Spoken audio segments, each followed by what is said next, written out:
born and raised here in Honolulu. I lived in Kaimo Key, and as a child I used to come down to this beach with my family, my sisters, my mom and dad, and swim here. When I was a kid, we weren't encouraged to follow our culture, learn our language, and do Hawaiian stuff. It's a sense of pride, you know, where you're from, and you know how you represent your nationality. You know, I was always proud to be a Hawaiian. You know, and showing the people up in the States, you know what we Hawaiians can do with our paddling, with our Hawaiian music, with our culture. It was really gratifying, you know, to be able to push our culture up there to the people living around our area. So I started in Huinalu Canoe Club. I think it was 1950, 55, 56. My mother was good friends with Coach John D. Kaupico, and we used to paddle down at the Alawai Canal.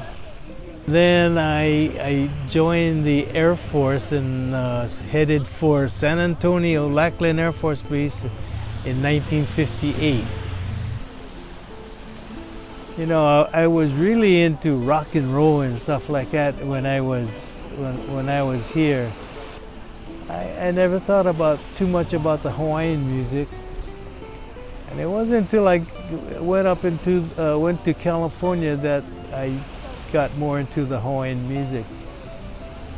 I was in a Hawaiian civic club called Hawaii o Kalaponi, and we used to sit there and talk about things we needed in California, cultural things from the islands.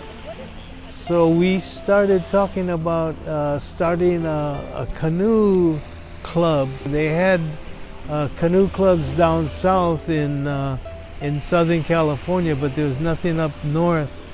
So I started the Northern California Outrigger Association of California, and also Huiva, a canoe club in San Jose, California.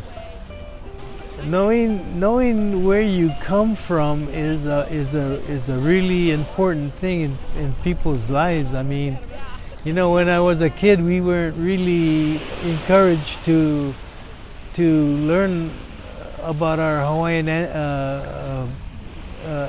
ancestors, our kings, and our sovereignty over there. But so I never got to learn. I never got to learn about who my family was. So nowadays, you have outfits like Punana Leo who get in and teach our young children. My own grandchildren in Maui are in Punana Leo Maui, and they're doing just great.